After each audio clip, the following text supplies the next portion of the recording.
and welcome back to my 12 bakes of Christmas. Now, every year I like to get my family a panettone.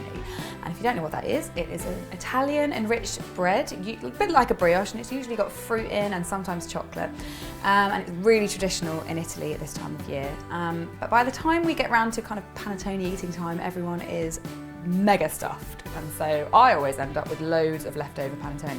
So I thought in this video I would show you how you can use your panettone that's left over to create a really quick and easy dessert with my chocolate Christmas trifle. Now I'm using a chocolate chip panettone, but you can use whatever panettone you have, and if you can't find that, then brioche will work really well, and in a worst case scenario you could use just sponge cake, but panettone really is the one. So good. And I've got just under half of it, which I had left over, on a baking tray, and I have sliced it up to 1 centimetre thick slices, and I'm going to drizzle it with coffee liqueur. You don't have to use coffee liqueur, other liqueurs will work well, amaretto would be really nice, but if you don't want to use any alcohol at all, then you could just use sweetened coffee. Okay, so I'm just going to put that to one side and let that soak for a few minutes, 20 minutes is fine. And while it's doing that, I'm going to get on with making my chocolate mascarpone cream, which is so delicious. So I've got 125 grams of mascarpone in my bowl already, and I'm going to add to that 60 grams of icing sugar, which I've already sifted. I've also got 50 grams of dark chocolate, which I've already melted and it's cooled down slightly. And it's really important at this point to have your mascarpone at a room temperature, because if it's too cold, it's going to seize the chocolate up as you add it. I'm going to add that and then whip it all up.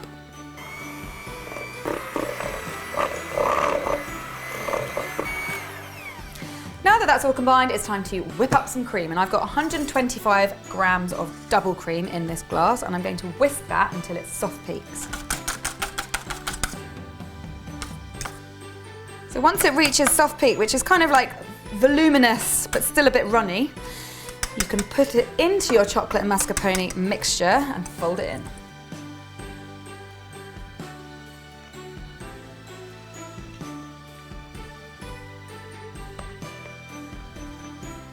So that's all mixed in, and now it is time to start building this guy up. There's a couple of extra things that I've got. I've got some whipped cream, which I whipped to a soft peak consistency with a little bit of icing sugar just to make it a bit sweeter.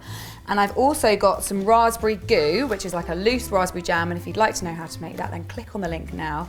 And I've also got some fresh raspberries for a bit of extra colour and tang.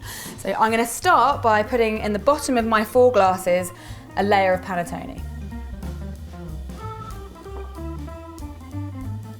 Next, a drizzle of raspberry goo.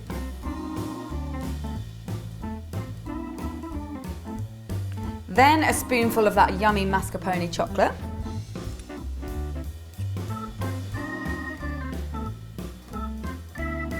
Followed by a blob of the whipped cream.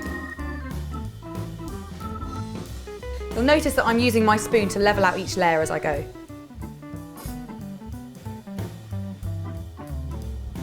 Now I'm just going to repeat that until I get to the top.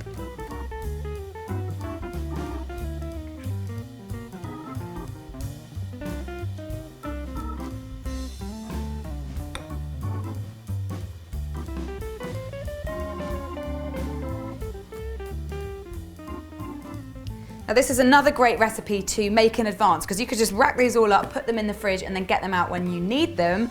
And I need mine right now, so here it goes.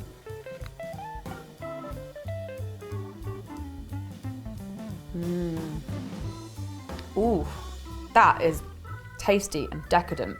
It's really well balanced because of the tangy raspberry. It's really cutting through the sweetness of both the panettone and the cream and the mascarpone cream. That is lovely. And it would be just as nice without the alcohol if you didn't want to use that. That is really, really tasty.